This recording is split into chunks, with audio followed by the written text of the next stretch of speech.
Aristotle ఉత్తర గ్రీస్లోని Stagira అనే చిన్న పట్టణంలో 384 బాకేలో జన్మించాడు. అతని తండ్రి నికోమాచస్ మాసిడోనియన్ రాజ కుటుంబానికి వైద్యుడు.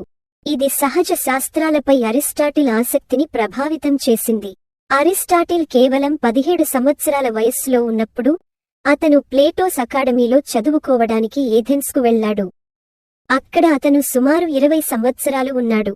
ప్లేటో యొక్క మార్గదర్శకత్వంలో అరిస్టాటిల్ తత్వశాస్త్రం పట్ల లోతైన ప్రశంసలను పెంచుకున్నాడు.